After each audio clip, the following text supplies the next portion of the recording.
She's sweet, isn't she? She's extraordinary. Yeah, she's sweet. She's Mary and Julie's baby. The thing is, though, she's 4.5 months old, and that's the same age you said you were when you started speaking. Yeah. Yeah. Isn't that funny? Who's the liar here, you or the baby? I don't think either one of us are liars. Really? Let's ask her. Yeah. And I'm going to prove to you that I'm not a liar today, Ellen. Today? Really? Yes, I will. But you want her to talk? I would love for her to talk. What would you like? What would you like to say? You want to talk? What should I say?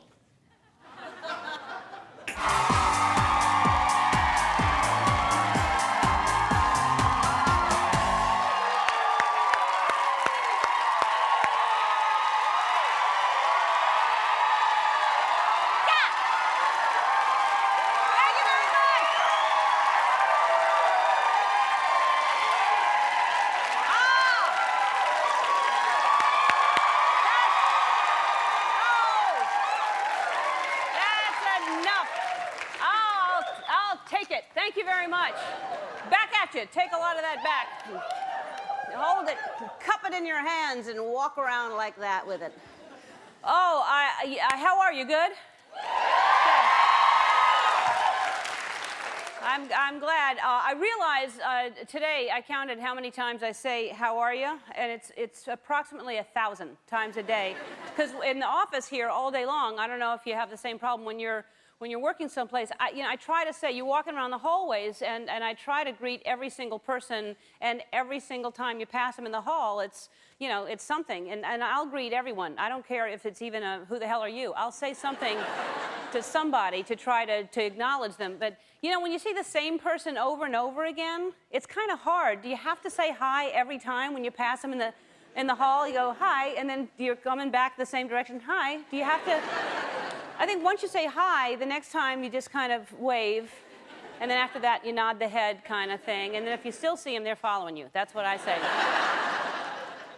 Everybody has their own way of saying hi. Some people go, hey, or howdy, hello, sup, yellow, and some people just do that thing with their eyes. There's this person in our office, and I think she does it so that you have no chance to say anything back to her. She passes, and she goes, hello, way past you. I always, the thing is, so you say hi, and then you follow it by a how are you, and most people just say fine, whether they're fine or not, they just say, but some people, you go, how are you, and they go, how are you? And it's like, I asked you first. Now nobody's answering anybody. How are you? How are you? And then they just keep passing. Are we okay?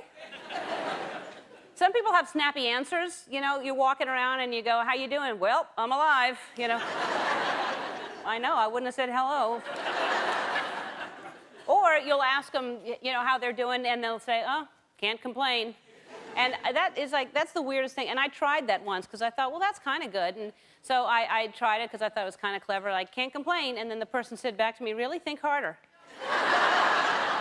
Why don't you start with your outfit? And I'm like, hey.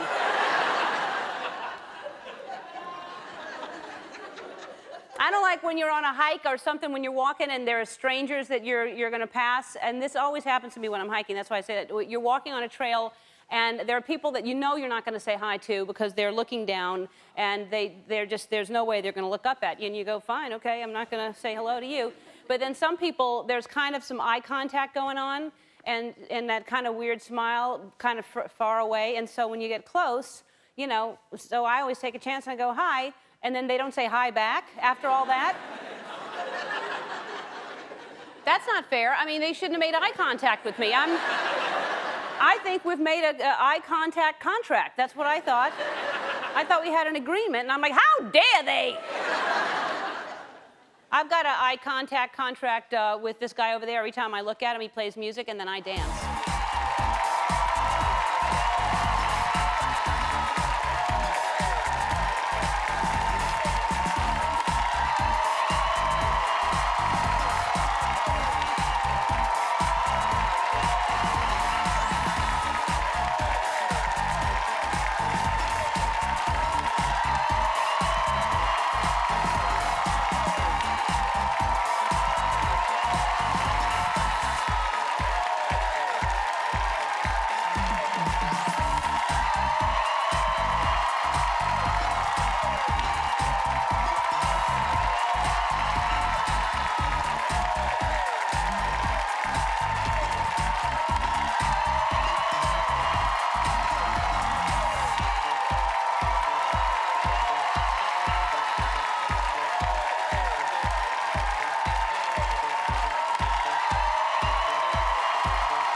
I got carried away.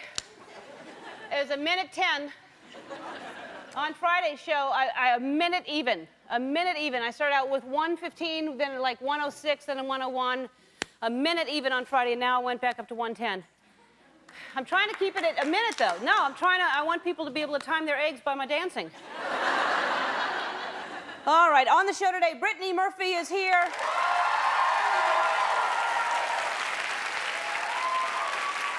Here she is on the cover of Jane magazine. She's in the #1 movie in the country, Sin City. She was great in Clueless and in 8 Mile, and she is a liar. She says that her first words were at 4 months, and then she had sentences that were coming out of her mouth at 6 months. That's, you know. So we're going to sort the whole thing out a little later on in the show on Judge Ellen. She's a tough judge. Tough on liars. And Chip Chip Cheerio, Monty Python's Eric Idle is here. He's going to tell us about a smash Broadway show, Spam-A-Lot. He also has a new book, The Greedy Bastard Diary, a comic tour of America. And my favorite new band is here, ringside.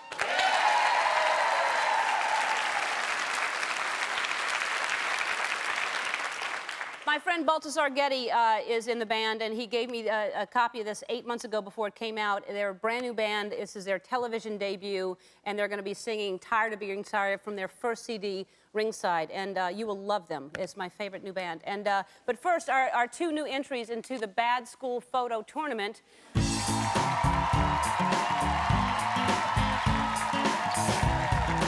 All right, well, first of all, we started out with our bad school photos. Joseph was sent in, and then, of course, we had Mikey, and then Diane came in, and then Catherine, and the whole Jackson 5 family, then Dawn/Ellen, and that's me, and then Cindy, and then Sarah, and which the mysterious hand, we didn't know what that was going on. And then Judy, and our new honorary member, Michael Clark Duncan, who was on the show last week. And both of our new entries came with letters, so let me tell you what's going on here. Dear Ellen, I'm sending you a picture of my son, Kevin. When he was in the 4th grade, there he is, when he was in the 4th grade, he smuggled his sweatband to school in his backpack and slipped it in on for pictures. He fancies himself to be quite the basketball player, thus the need for a sweatband. I couldn't believe that no one at the school told him to take it off, but there you have it. To make matters worse, he didn't tell me when the pictured retakes were so we could take a new picture. The sweatband followed him through 4th grade in his file, on his ID card, and yes, even in the class picture. Thanks in advance for giving my son his 15 minutes of fame. He's a great kid, even with the sweatband picture. Love your show, Ellen. Barb Marciniak. All right. And then we received this letter from Darla Durbin. Dear Ellen, first of all, I love your show. It really cheers me up. When I saw the bit about the school picture, it reminded me of my daughter. She's now 19 years old, and at college, she called me during the show and said, "Are you watching Ellen?" I said, "Yes." And she said, "Are you thinking what I'm thinking?" And I said, "Yes." The story is that my daughter, Jessie, was in preschool, and it was picture day. I put her hair in rag curls in the morning, and away we went. We arrived. I waited until it was close to her turn to take the curls out because her hair was so thin it wouldn't hold for long. I took out the curls and then realized I forgot to bring a comb or a brush with me. We were running out of time and she was upset with me, so I tried to comb it out with my fingers, and the picture tells the rest. Keep on dancing, Darla Durbin. Look at this poor girl.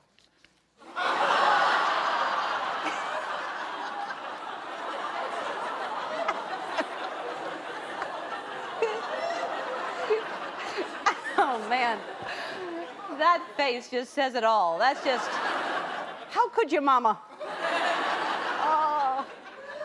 They were obviously so busy fixing her hair, they forgot about her bow entirely. Look at that pathetic bow that they had on her. Thanks for sending those in. If you have a bad school photo and you're brave enough to share with us, please do it. Don't go, when we come back, Brittany Murphy is going to be sitting right here perjuring herself. We'll be right back. Our first guest has starred in such films as Clueless, Girl Interrupted, and 8 Mile. Her new movie, Sin City, opened at #1. Take a look. Please welcome back Brittany Murphy.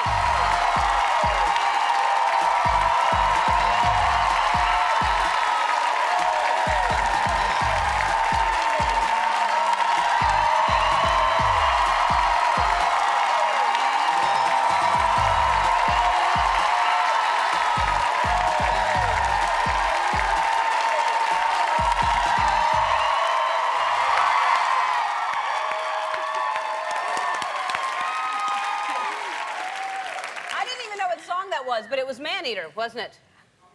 What was it? Unbelievable. Unbelievable. I thought I heard man-eater. I thought I did too. Yeah, and that's what I thought you were doing. Me too. And you went unbelievable. But I was unbelievable. Yeah.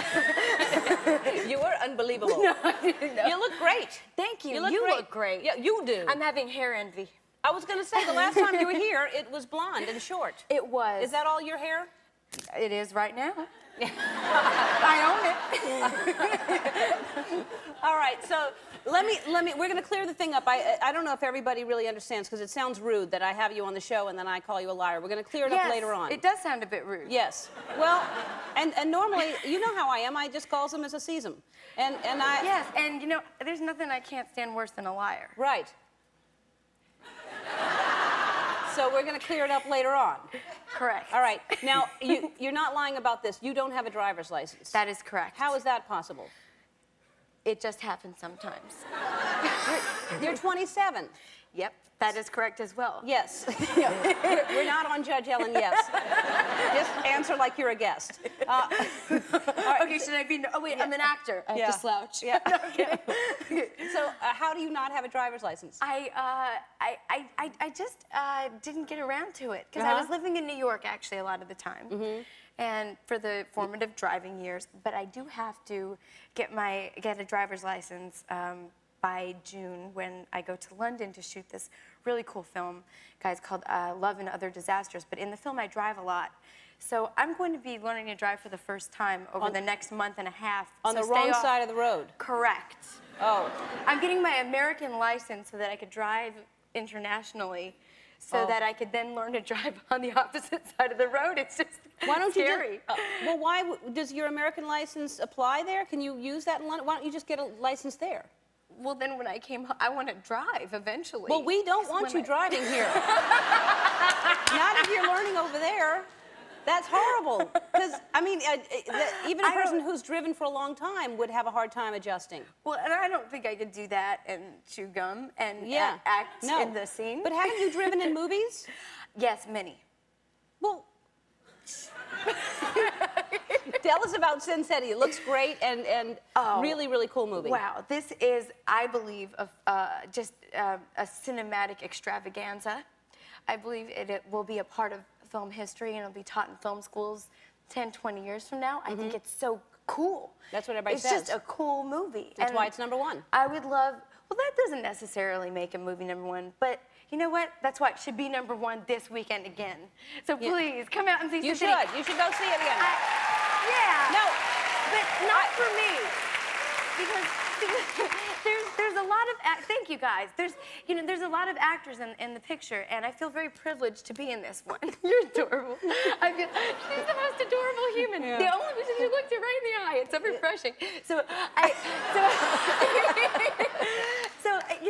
I'm privileged to be a part of this. You and David Letterman. Yeah. I'm very privileged to be a part of this ensemble cast, and Robert Rodriguez and Frank Miller and Quentin Tarantino all directed while I was there. Wow. And this exceptional group of directors, it was unbelievable. And then Clive Owens and Benicio del Toro, I was in the scenes with, and I wasn't with Bruce Willis, but I met him at the premiere, but we had dialogue together. It looks like it's a really cool movie, and people are saying exactly what you're saying about it. I'm proud of it. I'm really proud of it. And you're terrific in it, I hear. I have not seen it yet, but you're terrific in Maybe they're liars, too. Yeah. No. No, they're not liars. Okay. All right, we're going to take a break. We're going to actually have a little court. We're going to have Judge Ellen, and we're going to once and for all settle this thing that you started talking at 4 months old. And a half month. 4 and a half if you watch the tape properly, please. We'll watch it. We're going to play the tape back. Okay, great. All right, we'll be right back right after dear. this. I read that you started speaking at 4 months old. And a half. No, you didn't. I did, I swear. You can't speak at 4.5 months. So they told me. Oh, who told you? My whole entire family. But I wasn't communicating with people till 6 months. What kind of communication at 6 months? Like paragraphs and conversations and things. No, and you were not. You have to come back because I would love to. You're adorable and funny. Thank you. But you're a liar. But we'll have you back. We'll have your family back. We have family members to back up this. If you have evidence, all right?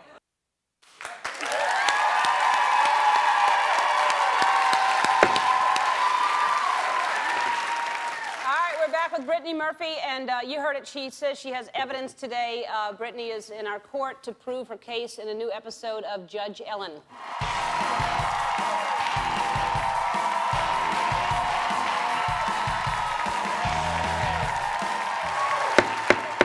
Brittany, who would you like to call as your first witness?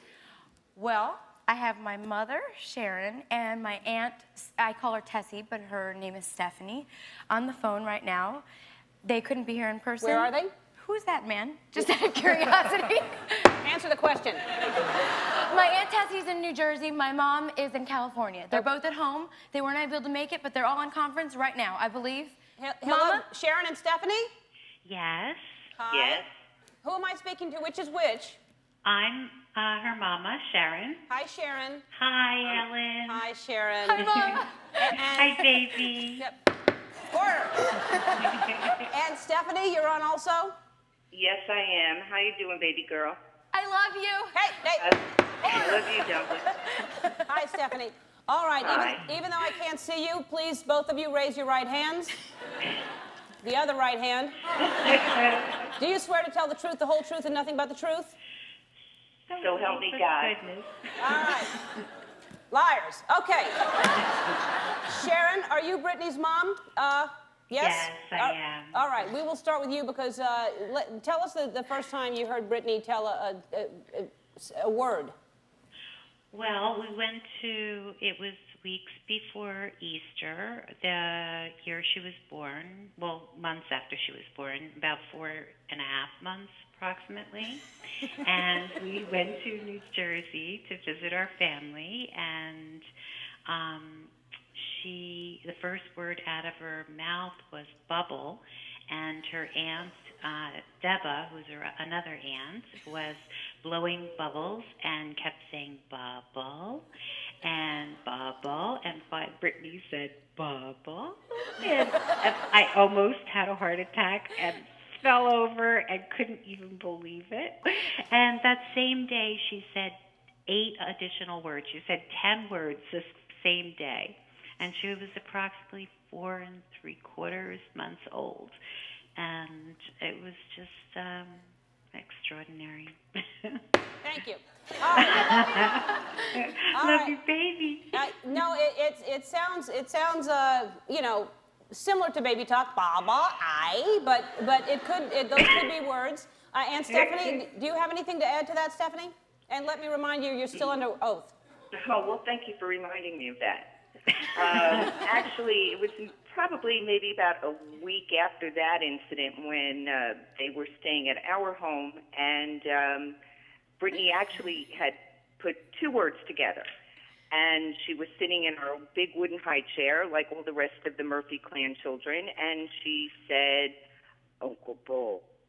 And we couldn't, we heard this noise, we didn't know where it was coming from, and all of a sudden we looked and we saw, of course, her big, beautiful saucer eyes and curls on the top of her head in this big, gigantic wooden high chair, and it was coming from her. And she said, Uncle Bull. And it was Uncle Bill is what she was saying, and she kept pointing to a drawer for us to open, and when we opened the drawer, I pulled out a little stuffed bunny because it was during Easter time, and she said, bunny, in a very deep, robust voice, and our jaws just dropped. Stephanie? Yeah, Stephanie, no. Are you a medical doctor? No. Okay. But All right, But ladies. I am the matriarch of a very large family with lots and lots of children in it. Yes, and thank some children talk earlier than others, Ellen. All right, ladies, thank you for your testimony. I love you. Our next witness. I love you, Bree. They're not going anywhere. They're right Okay, here. good, okay. Our next witness is Dr. Bob Sears. He's a pediatrician and a father of 3 who co-authored the baby book. Dr. Bob, please raise your right hand. Do you swear to tell the truth, the whole truth, and nothing but the truth? I do. All right. Dr. Bob, in your expert opinion, is it possible that Brittany was able to say any real words at 4 months old? 4.5. 4.5. Okay, it is possible for some babies to mimic sounds they hear from an adult. But it's likely that Miss Murphy was hearing her aunt say bubble over and over again all day, that she simply was mimicking the sound by simply babbling something such as ba-ba. Right. And as far as saying 9 actual words all in one day at that age, I don't think so. Right. It's next to impossible. Excuse me, may Hey, I just... I'm just Who's gonna grab staying? something. I'll Who's be right staying? back. Can I All have right. that cue card, please? Where's the other one that said Brittany's family's a liar? That's what I want. Sorry, Out of order. Judge. You're out of order. All right. At what age do you think that a baby could actually start saying words? Most babies don't begin using real words until about 9 months of age. And prior to 6 months, that's next to impossible. And as far as speaking in whole sentences at 6 months, please. That's just unheard of. All right, I've heard from both sides. I still have my doubts, but here's what I'm going to do. I'm going to take the sworn testimony under advisement. I'll think about it. I'm going to appeal to our viewing audience and to provide more substantial evidence on Brittany's behalf. If you have a baby who's less than 6 months old and can say real words, not ba ba or I, but real words, I want to see it, I want to hear it. So send us a videotape and a copy of your baby's birth certificate. We have one in the family. Order! Go to our website and find out the details. And Brittany, until we can resolve the matter, I would like you to be under house arrest and put this ankle bracelet on. And here's what I say. I think you're adorable. We love having you on, and you're still a liar. You're the This best. court is in recess. Under further evidence, thank you, Brittany, Sharon, Stephanie. Dr. Bob, thank you so much. That concludes this episode of Judge Ellen. Brittany's new movie, Sin City, is in theaters now. We are very happy for the success. We really do love you. Thank you. I love you. All right. I love We'll be you playing guys. Whistle While You Work It in the audience when we come back. We'll be right back. You may know our next guest as part of comedy's historic Monty Python's Flying Circus. Please welcome the legendary Eric Idle.